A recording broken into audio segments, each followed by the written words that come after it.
Top 10 gemstones with hidden investment risks. You shouldn't ignore. They sparkle under gallery lights. They pass as natural, and in many cases they're legally sold as precious. But behind their clarity, their color, and even their certificates lies a set of risks that most collectors never see coming. Some of these gemstones aren't what they seem. Others are precisely what they claim to be, but carry structural, chemical, or financial liabilities that quietly undermine their value. They can fracture under routine wear. They can't be insured. They don't qualify for resale. And some are so unstable that major auction houses block them entirely. This isn't a list of fakes or forgeries. These are stones that appear in retail catalogs, private collections, and investment portfolios, and yet, under scrutiny, reveal flaws the industry rarely acknowledges. What follows are 10 gemstones that may look like assets, but have triggered millions in hidden losses worldwide. Their beauty isn't in question. Their safety is. Ranked 10th, copper-bearing tourmaline. A vivid neon blue tourmaline might not raise eyebrows on its own, but when it's labeled Paraíba, the price bracket instantly shifts from a few $100s to tens of thousands per carat. That price gap is precisely where the risk hides. Originally, Paraíba referred to copper-bearing tourmalines discovered in the late 1980s in the Brazilian state of Paraíba. Their vibrant blue glow, caused by traces of copper and manganese within a cyclosilicate structure, sparked a new wave of gemstone speculation. Within a few years, the gem outpaced ruby and sapphire in price per carat and was hailed as the most exciting discovery of the decade. Then came the African sources, Mozambique, Nigeria, yielding stones with similar color but increasingly inconsistent chemistry. Some contained copper, some didn't. Others carried just enough to qualify visually, but not chemically, and most of them came without a certificate. That's where the investment risk begins. The gem may look like Paraíba. It may even test as tourmaline, but unless verified by a high-tier gem lab, specifically for the presence and concentration of copper ions, there is no market standard basis for the price. Yet terms like African Paraíba and Paraíba-like are widely used across online marketplaces and private sales. These stones are often priced 5 to 10 times higher than copper-free tourmalines, despite having no formal classification. For most buyers, the color alone becomes a substitute for certification. Among international institutions, the Geological Institute of America, GIA, remains one of the few labs capable of confirming copper-bearing status through spectroscopic testing. But most of the gemstone trade in this category bypasses that system entirely, relying instead on perceived rarity, sales copy, and momentum. The financial danger isn't just overpaying, it's illiquidity. Auction houses or private insurers later reject many stones bought at over $5,000 per carat due to a lack of verification or insufficient copper content. Since 2023, major insurance groups have tightened their criteria, requiring GIA or SSEF grade documents to recognize tourmaline as a financial asset. This isn't a case of forgery, it's a case of terminology, where a market label holds more value than the material it's attached to. And in gemstone investing, the difference between Paraíba-like and true Paraíba can mean the difference between wealth and total loss. Ranked 9th. Black Star Sapphire. Black Star sapphires are often listed with the same terminology used for fine Ceylon sapphires: 6-ray asterism, natural corundum, cabochon cut. The names are accurate. The problem lies in what the market expects those names to mean. Star sapphire is not a species. It is a visual effect caused by microscopic rutile inclusions aligning in a way that reflects light. But the value of that effect depends on clarity, symmetry, translucence, and contrast. Black Star sapphires from Thailand and India generally offer only the effect. Everything else, brilliance, hue, orientation, is absent or compromised. These stones are cut from heavily included opaque corundum. The star, while real, appears only under an intense pinpoint light. It is often off-center, blurry, or uneven. Yet in thousands of listings and dealer cases, the naming convention suggests equivalence with far more valuable stones. This is where the investment risk takes form. Not through falsification, but through language inflation. Buyers entering the market with expectations shaped by Sri Lankan or Burmese blue star sapphires often encounter black varieties priced at $200 to $600. The price feels low for a star sapphire, but high enough to suggest value. In reality, most of these stones hold wholesale value under $50. Grading reports rarely accompany them. When submitted to labs, they typically return results that confirm only species and star presence, not market quality. No standard exists to separate high-grade from low-grade asterism in the opaque category, and no major auction house includes this material in investment listings. These stones are difficult to resell, impossible to appraise with financial weight, and excluded from most private insurance coverage. The mispricing is consistent not because of manipulation, but because of a collective assumption.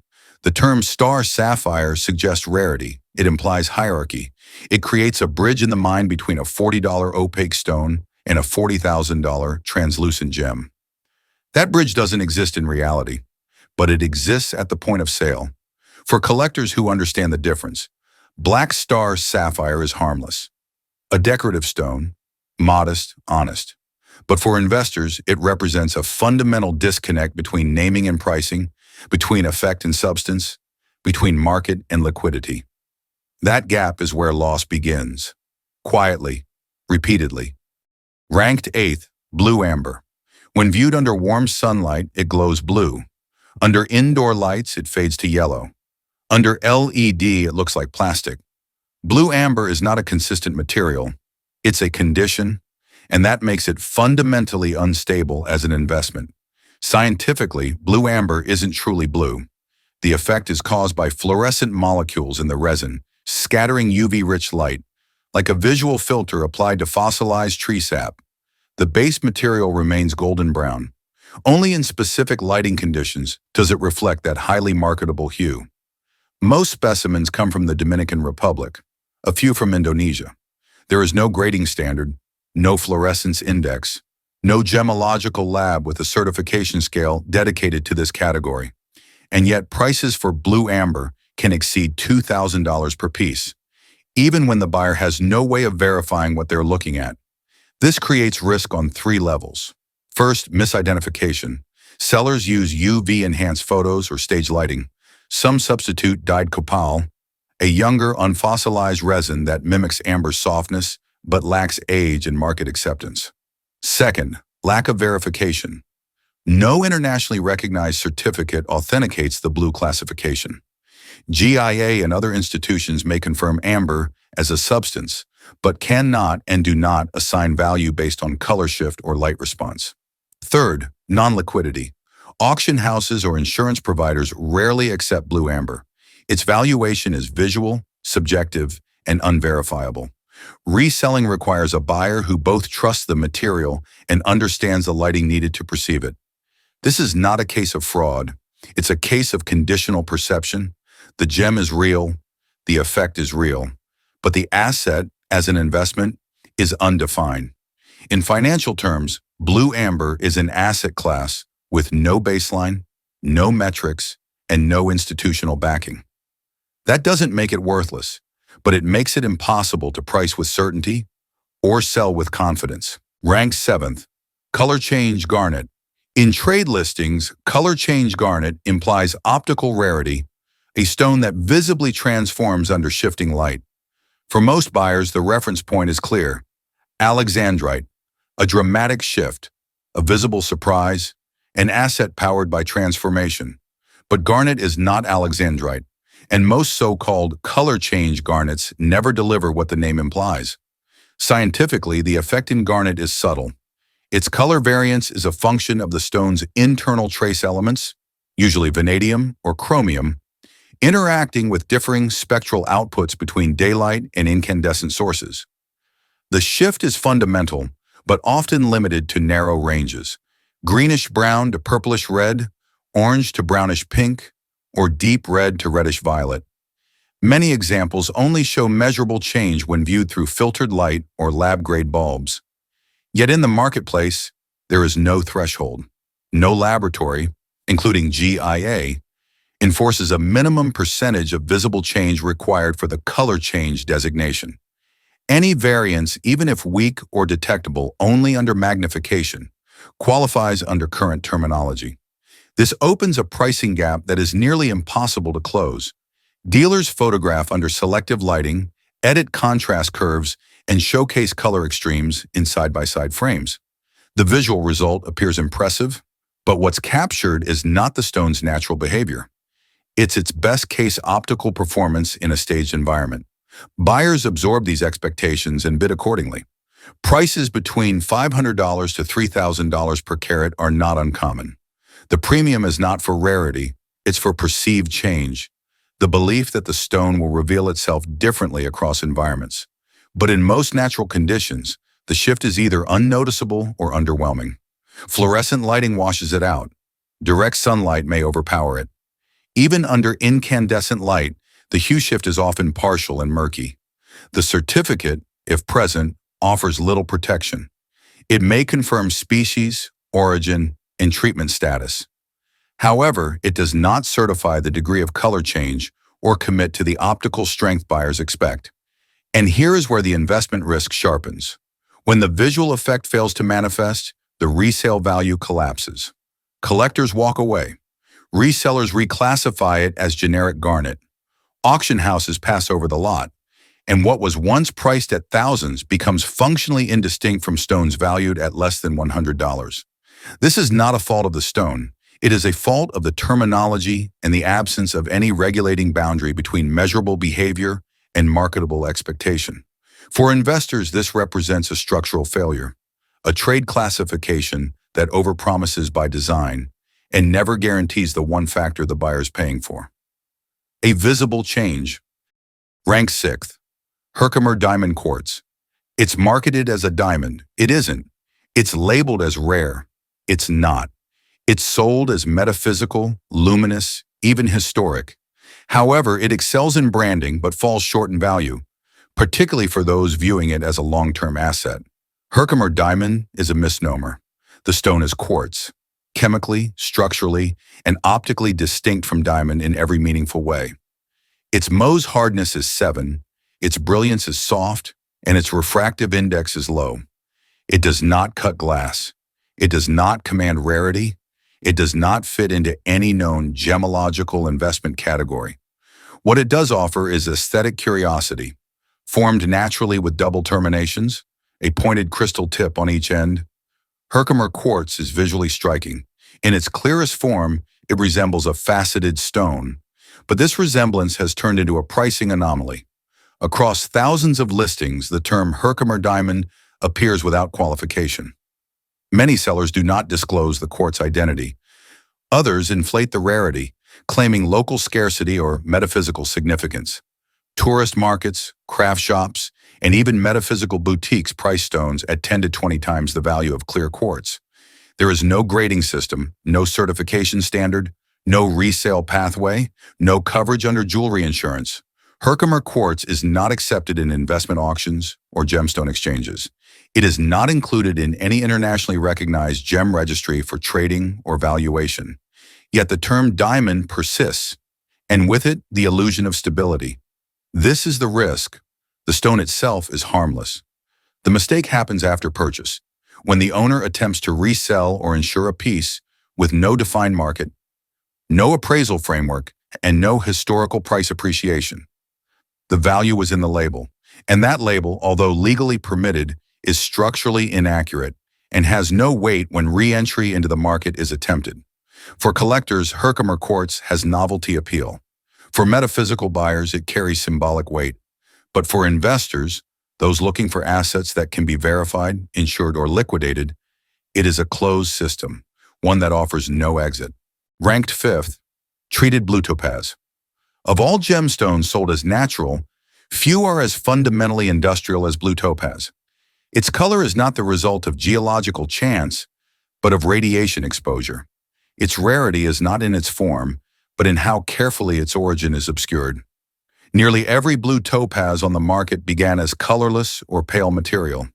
It was then irradiated, usually in nuclear reactors or linear accelerators, with gamma rays, electron beams, or neutrons. This triggers a structural change in the aluminum silicate lattice, altering light absorption and creating shades of blue. A final heat treatment stabilizes the color.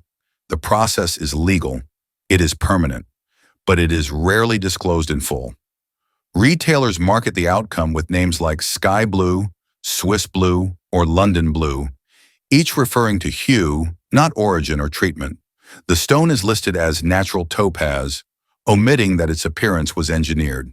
And few consumers are aware that untreated blue topaz is among the rarest varieties in existence, effectively absent from the commercial market.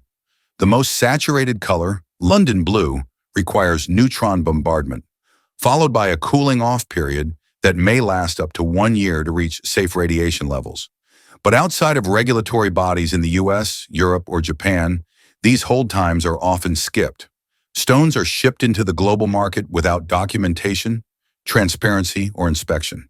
This creates a compound risk. First, a health risk is low in probability, but present where regulation is weak. Second, a value risk, the illusion of rarity driving premium pricing. Third, an asset risk, the near total absence of resale demand. Blue topaz has no presence in investment auctions. It is not insured as a precious gem. Its market is terminal. Once purchased, it typically enters a closed loop of fashion resale or liquidation. Most stones bought above $100 are later resold at under $10, not because of condition, but because of market structure. And yet the product keeps selling, not for what it is, but for what the buyer thinks it should be. An affordable, safe, rare blue stone. The reality is different. The supply is near infinite. The value is engineered. The investment, if any, ends the moment the box is opened. Ranked fourth, Zultanite. The name Zultanite suggests heritage, authority, even imperial exclusivity. But what it represents is a trademark registered in the early 2000s to brand a form of Turkish diaspora with a controlled narrative. One source, one mine, one stone. The mineral itself is real. Diaspora is an aluminum hydroxide that occurs in several countries, including Turkey, Afghanistan, and Russia. In its transparent gem-grade form, it can exhibit a modest color change, greenish in daylight, champagne under incandescent. But the change is subtle, easily lost under mixed lighting, often undetectable without direct comparison. That didn't stop the brand. By isolating supply, trademarking the name, and investing in public-facing media, the term Zultanite began to circulate not as a gem, but as an identity. Retailers price the stones according to rarity claims, using language borrowed from precious gem marketing, exclusive, only one source, unlike anything else. Prices reached several $1,000s per carat. Jewelry brands followed, so did private collectors. But the scarcity was never geological, it was logistical. The Turkish mine reduced output in the 2010s. No new certified Zultanite entered the retail system. However, gem-quality diaspora, from the same or similar geology, continued to circulate without the brand. Its price was lower, its performance was identical, and its visual behavior is indistinguishable once cut and set. The problem is that there is no institutional way to tell them apart. No laboratory-grade Zultanite separately from diaspora. No global registry tracks the mine's inventory, and no investment mechanism supports resale. A stone purchased for $2,500 per carat as Zultanite often drops below $500 when resold without original branding or provenance. Even more critically, the color change effect itself, the central justification for the premium, fails to impress under most lighting conditions. Without side-by-side comparison in controlled environments, the visual shift is weak, often absent. The result is a gemstone that holds value only as long as its story does. And stories, unlike minerals, are not durable. For collectors, Zultanite offers a moment in gemstone branding history. For investors, it provides a cautionary case. When you buy the packaging, not the product. Ranked third, Mystic Topaz. It looks like a kaleidoscope. Deep purples, electric greens, shifting blues that move across the surface like flame. Mystic Topaz sells itself in color, but that color doesn't come from within the stone. It comes from a coating, one that's only microns thick and not built to last. At its core, Mystic Topaz is colorless topaz, a naturally abundant and inexpensive mineral. The color is applied through vapor deposition, a lab technique that bonds metallic film, often titanium, onto the surface. The result is iridescence. But it's not structural. It's optical interference, like oil on water. Retailers market this as titanium topaz, aurora topaz, or mystic fire, terms designed to sound proprietary, exclusive, even high-tech. In reality, they refer to the same product, a coated surface with no lasting investment value. The fragility is critical. Unlike color treatments that penetrate the crystal lattice, Mystic Topaz's color sits on top. It can be scratched off by sand, by impact, or even by chemical exposure. Once damaged, there is no repair, no polish, no restoration. The value collapses with the coating. That's not the only risk. The stone is not recognized by major gemological labs for grading or certification. GIA may identify the base as natural topaz, but it will annotate the coating, and that annotation renders the stone uninsurable and unmarketable as a collectible. There is no auction record, no investment tier transaction, no secondary market for Mystic Topaz. Still, it sells widely and at steep markups, because it's beautiful when new, because it photographs well. Most buyers are unaware that the effect they admire is not only synthetic, but also temporary. Mystic Topaz isn't a gemstone. It's a visual product, sold like jewelry, priced like rarity, and delivered with a shelf life. For collectors and casual buyers, that may be enough. For investors, it's a closed loop. No standard, no resale, no recognition, and no warning until the colors start to fade. Ranked second, red Andesine. Between 2003 and 2008, red Andesine was everywhere. Advertised as a natural red feldspar, it was hailed as a new find from the Tibetan plateau. Prices soared, collections grew, and labs around the world issued certificates confirming its authenticity. But the stone wasn't new, the color wasn't natural, and the origin didn't exist. Red Andesine, in the quantities it appeared, was not the product of discovery. It was the result of treatment. Copper diffusion applied to lower-grade feldspar, typically yellow or colorless, using a heating method refined in secret. The resulting stones were cut and polished in Asia, then routed through loosely verified distribution chains bearing fabricated origins. Gemological labs, even respected ones, missed it. The treatment was undetectable through conventional microscopic inspection. Its chemical traces were shallow, mimicking natural zoning. The story of its discovery was reinforced with hand-carried samples, scripted mine tours, and staged interviews, all part of a coordinated misinformation campaign. By 2008, the truth began to surface.